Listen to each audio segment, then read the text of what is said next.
Halo semuanya, nama gue Nadia. Jadi, gue di sini bakal menceritakan salah satu pengalaman gue yang gak pernah gue lupain. Gue pribadi orang yang agak 50-50, percaya gak percaya sama hal-hal mistis. Dulu gue tipe orang yang benci banget kalau ada temen gue yang kesurupan, karena gue menganggap dia tuh kebanyakan drama sampai akhirnya kejadian ini terjadi ke diri gue sendiri.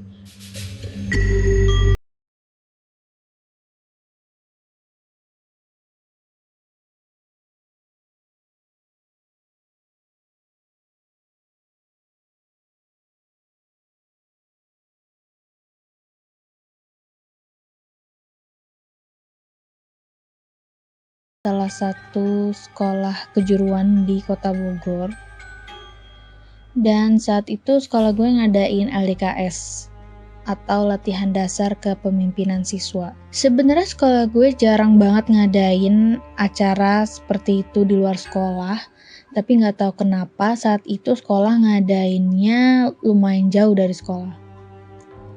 Jadi LDKS-nya diadakannya 2 hari 1 malam. Jadi kita nginep di salah satu gunung di Bogor. Gue nggak bisa sebut di mana pasti daerahnya. Gue inget banget waktu itu gue berangkat jam 6 pagi dari sekolah. Kita naik mobil ABRI gitu, ada sekitar 3-4 mobil ABRI. Mungkin kalau orangnya sih sekitar 80-100 orang, tapi itu terpencar, ada yang naik mobil pribadi, bahkan ada yang naik motor. Itu udah sekaligus panitia dan guru atau pembinanya gitu. Dan kebetulan waktu itu gue duduk di bagian luar, pinggir luar banget gitu, karena gue nggak suka di tengah-tengah dihimpit ataupun di dalam. Dan untungnya teman-teman gue setuju. Waktu itu pas berangkat jam 6 pagi itu masih segar banget, karena ya masih pagi, masih ketawa-ketawa, masih ceria. Udah hampir sejam perjalanan itu udah banyak yang udah loyo dan tidur, tapi gue termasuk yang masih seger karena gue sibuk ngeliat jalan, sibuk ngeliat sekitar. Sampai akhirnya kita masuk ke salah satu perkampungan atau desa yang menurut gue sepi banget. Untuk ukuran perkampungan atau desa itu sepi banget. Yang biasanya kan pagi-pagi tuh orang yang ada berlalu lalang, ada yang ke pasar, ada yang mungkin ke sawah ngurus kebun, tapi jujur itu sepi banget waktu itu. Pas masuk, gue ngeliat ada semacam rumah kecil, semacam pos jaga, kayaknya itu khusus buat orang-orang yang ngejaga kampung situ, mungkin buat ngeronda gitu. Pas masuk ke dalam lagi, itu gue langsung tertuju pada 2 rumah yang berdiri di tengah-tengah. Rumahnya tuh rumah adat khas Sunda. Jadi dia tuh panggung terbuat dari kayu. Bisa kalian googling sendiri bentuk rumah adat Sunda tuh kayak gimana. Dia berdiri di tengah-tengah, di mana di belakangnya itu ada semacam kebun yang tinggi-tinggi banget gitu tanamannya. Terus ada sawah juga, dan ada beberapa karung-karung yang berdiri di dekat pohon-pohon di pinggir sawahnya. Itu kayaknya rumput-rumput yang habis dibersihin kali ya. Berarti memang ada orang yang sering ngerawat sawah dan kebun itu. Nah, untuk aksesnya sendiri sebenarnya cuma ada satu jalan, dan itu jalannya nggak begitu mulus, jadi berbatu gitu. Jalan itu tuh ada persis di depan 2 rumah adat ini. Terus di seberang jalannya itu ada 3 bilik kamar mandi. Jadi kayak kamar mandi umum gitu. 2 rumah adatnya sendiri tuh yang satu itu kayak terbuka, jadi kayak gazebo tapi versi gede gitu ya. Gue susah cara ngejelasinnya gimana. Jadi kayak cocoknya untuk orang-orang berkumpul di situ. Dan yang satu lagi itu rumah beneran rumah. Dan ternyata acara LDKS diadakannya di kedua rumah itu. Jadi kita pakai 2 rumah itu kayaknya disewa buat ngelaksanain acara LDKS-nya. Berarti kita sampai sekitar jam 7 atau jam setengah 8 lah. Pas gue turun, cuaca di hari itu tuh sebenarnya nggak begitu terang, jadi kayak masih pagi yang agak mendung berawan. Dan jujur gue suka, jadi gue dapat kesan kampung halaman gitu.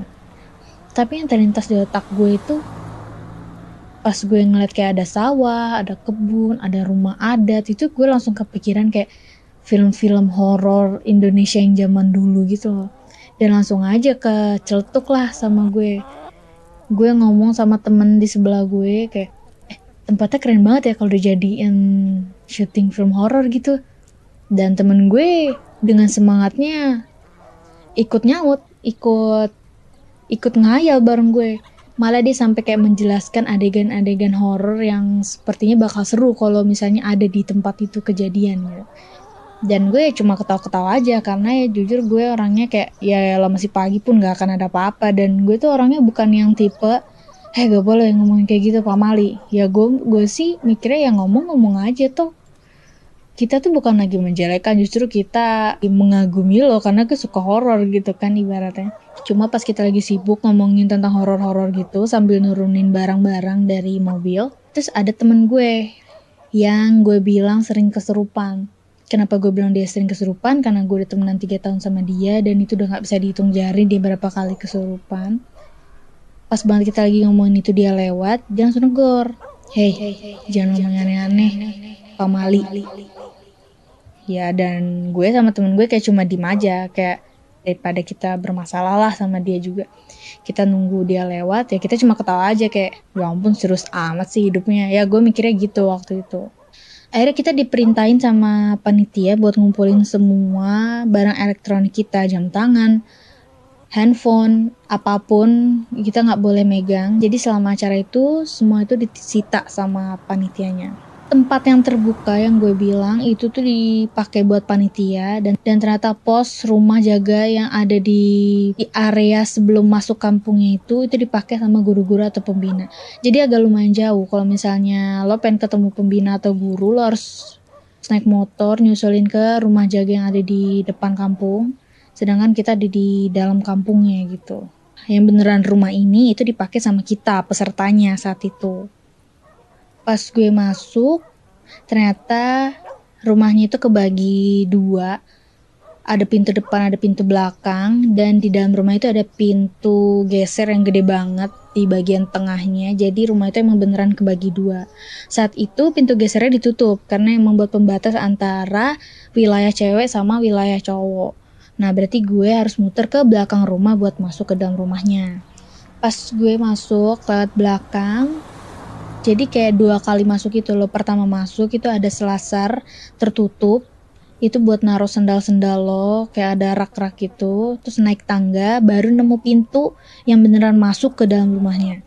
Yang gue dapat kesannya pertama itu kayak bau lembab. Kayak jarang dipakai rumahnya dan emang karena kayu. Dan gue sebenarnya paling benci sama lampu remang-remang kuning, tapi ternyata rumahnya itu pakai lampu yang remang-remang gitu, jadi nggak begitu terang. Karena katanya acaranya baru mulai sekitar jam 9, jadi kita disuruh beres-beres dulu sama ganti baju. Akhirnya gue memutuskan untuk keliling. Nggak begitu gede sih, cuma gue kepo aja, pengen nyari tempat lah yang enak nanti buat gue tidur gitu. Pertama pas gue masuk gue nengok ke kanan, ternyata itu ada tangga ke bawah, yaitu ke dapur dan kamar mandi. Pas gue turun ke bawah tuh jujur agak ngap gitu karena emang ventilasi itu kecil dan apa ya, nggak ada cahaya yang masuk. Jadinya tuh kayak bener-bener creepy aja. Tapi gue nggak mikir aneh-aneh, gue cuma mikir kayak ya ampun nih ngap banget kamar mandi di bawah. Jadi ada sekitar 3 bilik kamar mandi, sebelahnya itu ada dapur, udah gitu kecil. Setelah itu di sebelah tangga ke bawah itu ada kamar. Kamarnya tuh lumayan gede, pas gue masuk ada sekitar 4 ranjang tingkat. Dan ada space kosong lagi buat orang masih bisa rebahan lah di bawah. Pas gue masuk situ kayaknya gue kurang serak karena gue gak dapet jendela gitu. Dan gue gak mau karena aduh gak ada jendelanya, gue gak suka. Akhirnya gue pindah ke kamar satu lagi yang dekat pintu depan.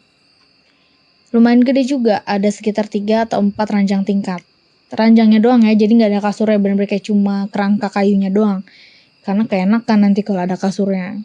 Gue masuk, ini ada jendelanya nih. Cuma jendelanya itu gak ada hordengnya, jadi bener-bener pure cuma kayak tutup jendela, terus ada penyangga kayunya, dan saat itu jendela tuh nggak ditutup karena mungkin pada kepanasan kali ya. Jadi angin apa semua tuh bebas lah keluar masuk. Lampunya juga remang juga. Akhirnya gue memutuskan untuk ngambil tempat di salah satu ranjang yang deket jendela. Jadi gue tidurnya nempel di tembok yang ada jendelanya gitu. Kebayang gak sih? Kebayang lah ya. Dan temen-temen gue akhirnya pada memutuskan untuk semua rebahan di bawah. Jadi kayak cuma ada 2 orang yang ada di ranjang. Kalau gue jujur gak suka tidur yang kayak pepes di bawah gitu, karena gue tidak bisa bergerak. Apalagi badan gue tuh lumayan gede lah. Akhirnya udah beres-beres barang, mulailah acara. Kita ngejalanin hari biasa aja. Kita udah makan malam, jam 9 malam kita masih dengerin materi tentang kepemimpinan. Terus kita main game, seru lah pokoknya. Jam 10 malam akhirnya kita suruh balik ke rumah yang tadi untuk tidur. Dan gue tipe orang sebenarnya susah buat tidur cepat. Tapi pas kita balik, ya gue kayak ya udahlah paksain aja tidur. Orang udah pada semua siap-siap tidur, sikat gigi segala macam. Udah masuk ke kamar masing-masing. Kita tutup pintu kamar masing-masing. Jadi pintunya tuh pintu geser juga, pintu kamarnya. Kita tutup, tidur. Ya berapa menit kemudian udah sepi kamar. Yang tadinya masih ada yang bisik-bisik, ada yang masih gosip, itu udah sepi. Gue gak tahu itu jam berapa, karena kan gue gak megang jam dan lain-lainnya. Tapi kayaknya sih sekitar jam 10-an perkiraan gue. Akhirnya gue mencoba untuk tidur. Awal-awal ya biasa aja. Lama-lama kayak gue ngerasa ada semriwing angin. Ya gue masih positif. Gue kan orangnya gak percaya sama kayak gitu-gitu. Ya gue ngeliat jendela kebuka lebar gitu, ya gak mungkin gak ada angin masuk kan. Jadi gue mikirnya udah itu angin dari luar. Cuma karena dingin, gue jadi kayak susah tidur. Akhirnya gue melek, gue telentang, gue diam, terus gue nengok ngeliat ke arah temen-temen gue yang udah pada merem. Akhirnya kayak gue diam lagi, terus tiba-tiba gue ngeliat ada bayangan lewat set dari jendela. Gue gak ngeliat ke luar karena kan gue posisinya nyender ke tembok. Jadi kalian kebayang kalau misalnya kamar lagi gelap, terus ada yang lewat di luar jendela kalian pasti bisa lihat bayangannya kan. Itu ada yang lewat. Dan gue mikirnya, oh enggak, itu pohon. Jadi kayak mungkin itu dahan pohon atau apapun. Yang sebenarnya gue tahu banget itu nggak ada pohon di deket rumah itu tuh nggak ada pohon. Ada pohon juga di deket sawah, sawahnya pun agak jauh. Masih iya bayangannya nyampe, tapi ya gue di situ nggak panik, gue biasa aja. Gue cuma kayak, oh udah itu pohon. Lama-lama gue mulai ngantuk akhirnya lep. Tiba-tiba gue denger ada temen gue bisik-bisik. Gue nggak tahu bisik-bisik apa, tapi itu lumayan berisik. Nggak lama gue dengar ternyata temen gue tuh ada yang kebelet buang air. Akhirnya gue bilang ya udah kalau mau buang air sana tapi jangan berisik.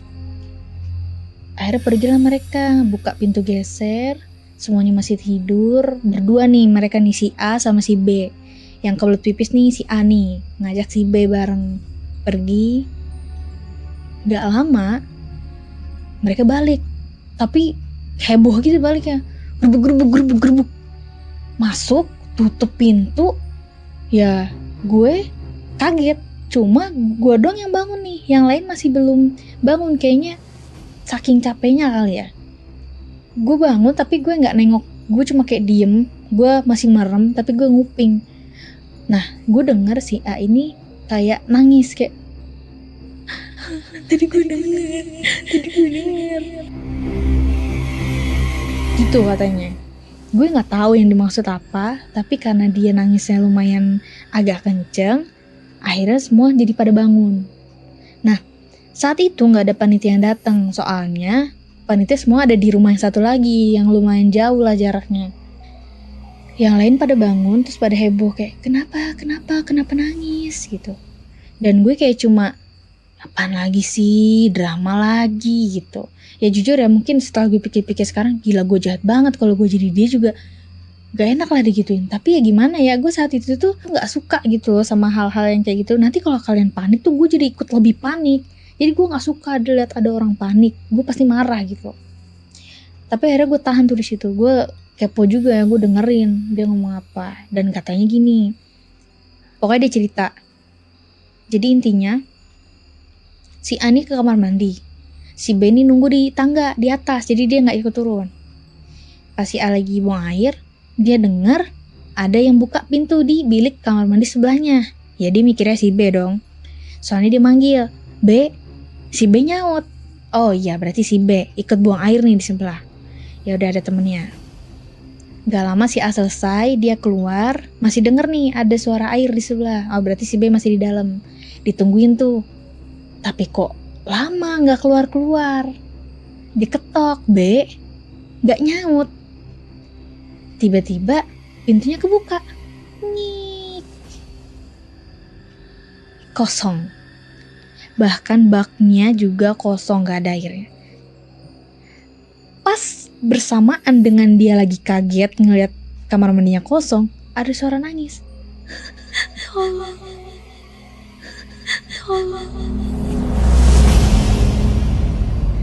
Ya auto lari ke atas. Ternyata si B lagi di atas, ikutlah berdua lari semua ke kamar. Rusuh nangis lah si A ini. Si B bilang, gue ke kamar mandi kok tadi, tapi gak lama, gue keluar duluan. Ya gue mikir ya mungkin itu cuma halusinasi, suara angin kah, suara apa kah gitu. Dan emang pas gue dengar katanya si B ini ikut ke kamar mandi, ya gue mikir ya udah itu si B aja bilang kok dia ke kamar mandi. Ya bener itu si B, mungkin tadi aja itu kayak sisa-sisaan air. Pokoknya gue tetap kayak mikir positif lah. Tapi lama-lama suasana kan makin ricuh karena ya orang jadi pada panik. Dan gue di situ kayak langsung ikut bangun. Aduh, gue bilang, kalian ini apa sih? Udahlah tidur lagi, nanti ntar lagi nih panitia pasti datang, kita diomelin loh. Pas gue lagi marah-marah gitu, tiba-tiba di kamar sebelah yang lumayan jauh ada yang teriaknya kencang banget kayak orang, ya tiba-tiba kayak teriak orang kesurupan. Gimana sih?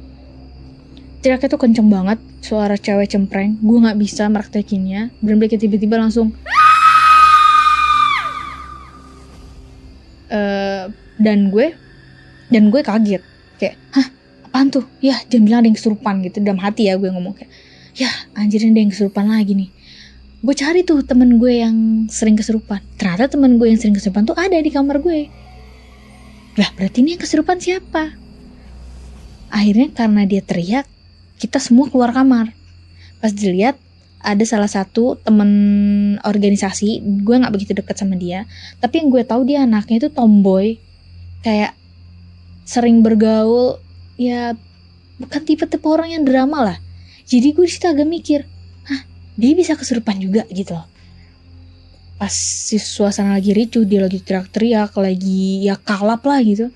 Panitia datang lah semua, karena ada yang lari keluar, kayak manggilin panitia. Datang semua, ricuh, temen gue yang lagi kesurupan ini digotong keluar akhirnya.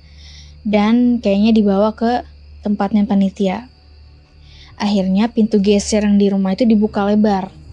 Jadi biar kita nyatu dalam satu ruangan cowok cewek ya tetap dibatasin sama panitia, tapi kayak dibiarin nyatu lah biar lebih tenang karena lebih rame kan jadinya. Terus akhirnya kita disuruh tidur semua di ruang tengah ngemper kayak pepes. Bener-bener dempet-dempetan lah, bayangin lah itu berapa orang, rame banget gitu. Dan ya lo tau sendiri kan, gue tuh orangnya gak suka dempet-dempetan kayak gitu. Pas gue coba buat tidur gak bisa, gue kayak dengar beberapa orang masih bisik-bisik ngomongin si temen gue yang kesurupan itu. Gue di sini kayak aduh gerah banget, gue nggak demen nih kayak gini-gini.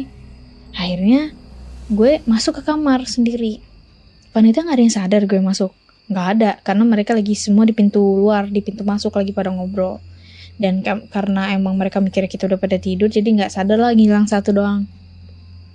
Gue masuk ke dalam kamar, ya emang kamarnya gelap dan gue biasa aja. Gue akhirnya milih buat tidur di ranjang paling pojok belakang, paling dalam di kamar. Ya biar gak diganggu, maksud gue. Tidur lah gue. Tapi gak berapa lama gue kayak ngerasa dingin lagi.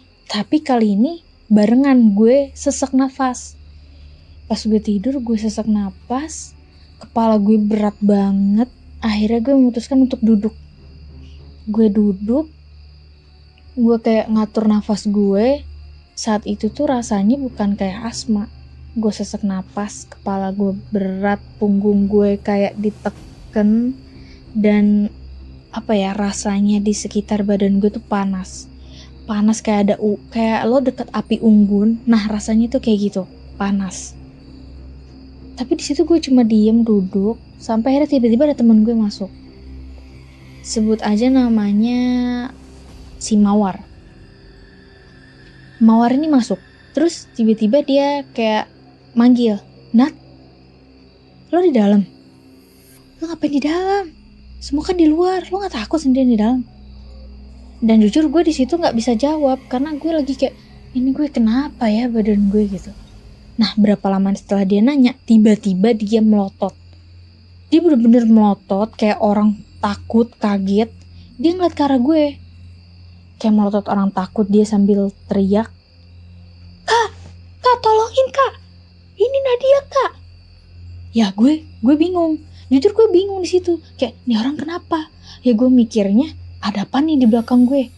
Mungkin ada sesuatu gitu di belakang gue, atau ada apa?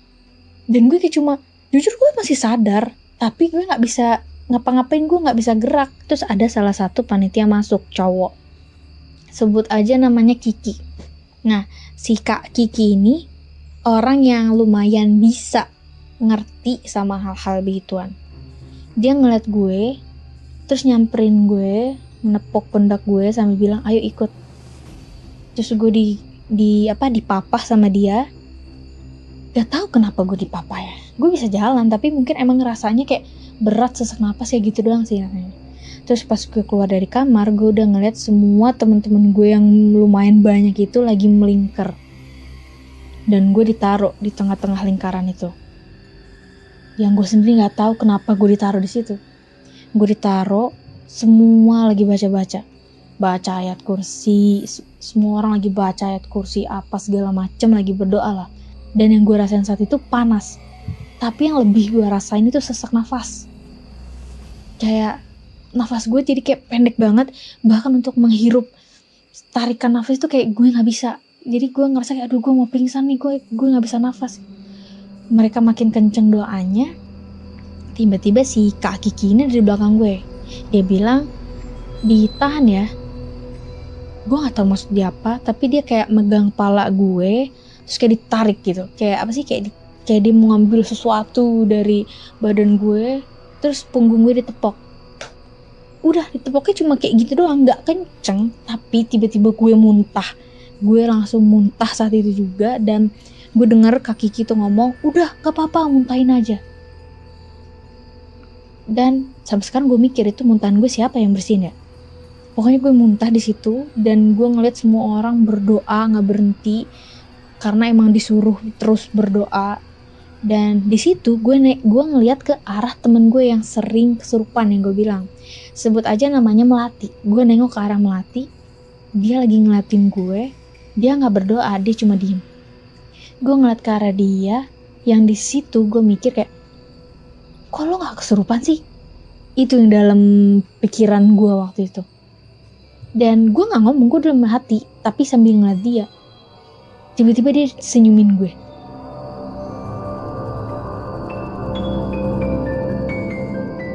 Dia senyum ke gue. Di saat orang-orang semua panik baca doa, dia senyum ke gue. Di situ karena gue lagi muntah-muntah, gue kayak udahlah, nggak fokus, kayak bodo amat lu mau senyum mau kagak. Udah gue lemes banget, akhirnya gue digotong. Gue nggak pingsan, gue kayak lemes doang. Akhirnya gue digotong, dibawa ke ruang panitia. Gak berapa lama, tiba-tiba jerit lah temen gue, si Melati ini. Si Melati jeritan, ya akhirnya tandanya itu dia kesurupan. Dia langsung digotong, dan dodolnya gue gak ngerti tuh kenapa panitia tuh dia malah bawa si temen gue yang kesurupannya ke depan gue, karena emang ruang panitia cuma itu doang kali ya, dibawalah ke situ. Karena mungkin kelamaan, guru gue datang. Sebut saja Pak Joko. Pak Joko ini badannya gede, keker, dan dia sebenarnya anti sama hal-hal mistis kayak gini. Kata dia kayak itu namanya orang yang tidak beriman gitu. Dia datengin temen gue yang lagi kesurupan ini, kan lagi terlentang nih, lagi ngamuk-ngamuk. sama dia, ditiban di atasnya, dipegang tangannya, terus dia langsung teriakin temen gue kayak, sadar kamu, sadar. Terus temen gue ditampar. Gue kaget banget di situ ngeliat temen gue ditampar, karena kayak itu cewek loh masih ditampar gitu. Dan temen gue yang kesurupan ini, dia ngamuk, teriaknya makin melengking, terus guru gue didorong sampai jatuh. Ya lu bayangin, temen gue cewek, terus guru gue yang segede itu dilempar mental. Di situ kan gue langsung, anjir apaan tuh? Gue mikir kayak, wah ini udah gak beres. Akhirnya guru gue ngebarisin kita semua di deket jalan besar. Kita disiram air biar sadar katanya. Kayak sadar, kalian semua sadar. Terus kayak guru gue marah-marah. Pokoknya kayak guru gue bilang kayak orang-orang yang kesurupan gitu tuh berarti imannya tuh lemah gitu. Pokoknya akhirnya malam itu berlalu begitu tegang karena kayak kesurupannya ekstrim, karena hampir setengah jam atau sejam itu teman gue nggak berhenti teriak. Gue sampai gila nih orang gak ada capek-capeknya teriak mulu. Dan gue sempet denger si kakak panitia tuh dia ngomong kayak, jurit malam batalin. Gue sampai geleng-geleng, anjir gila aja kali ini orang masih mikir bakal ada jurit malam, gila kali, mau kesurupan masal apa gimana. Akhirnya ya udah pagi hari lah ya. Terus gue nanya, pasti kalian mikiran, kepoan apa yang dilihat Mawar pada malam itu. Gue nanya sama dia, kayak, Mawar, lo kenapa sih semalam liat gue melotot gitu? Ya gue sadar, makanya gue tanya kan.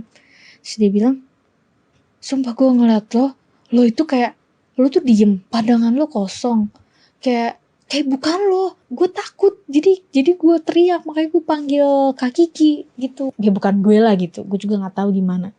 Nah terus gue juga nanya ke si Kak Kiki. Dan Kak Kiki tuh bilang, katanya gue ini mau kesurupan tadinya. Jadi ada sesuatu makhluk yang berusaha untuk masuk ke dalam diri gue, tapi diri gue itu nolak. Akhirnya ya begitu reaksinya di tubuh gue. Dan yang gue muntahin itu ya si aura negatifnya itu kali ya. Dan katanya si temen gue melatih ini kesurupan karena dia lemah kan, jadinya masuk ke dia. Terus gue mikir, oh jadi maksudnya si setan yang mau masuk ke dalam diri gue ini pindah ke si Melati. Apa jangan-jangan gara-gara gue kontak mata sama dia semalam gitu. Tapi masa iya lewat kontak mata. Tapi waktu itu kan dia senyumin gue. Jadi gue mikirnya, wah make sense. Masuk akal. Mungkin emang setannya gak mau masuk gue karena gue nyebebel, akhirnya masuk ke temen gue. Ya gitu. Akhirnya mulai dari situ gue kayak udah gak mau lagi deh yang namanya takabur lah ibaratnya. Gue gak mau lagi yang nyepelein. Ya gue kayak tetap menghargai, menghormati kepercayaan setiap orang. Dan gue kayak gak mau lagi yang namanya sembrono ngomong hal-hal yang semacam itu. Kayak udah cukup menakutkan ya apa yang gue alami. Karena ya gak kebayang aja kalau beneran hari itu gue kesurupan gimana ya. Karena hampir kesurupan aja udah lumayan serem. Gue sampai sesak-sesak napas gitu. Jadi ya segitu aja sih pengalaman gue. Sebenarnya masih banyak banget sih yang mau gue ceritain, tapi ya udah. Terima kasih buat kalian yang udah dengerin cerita ini sampai akhir. Selamat tinggal.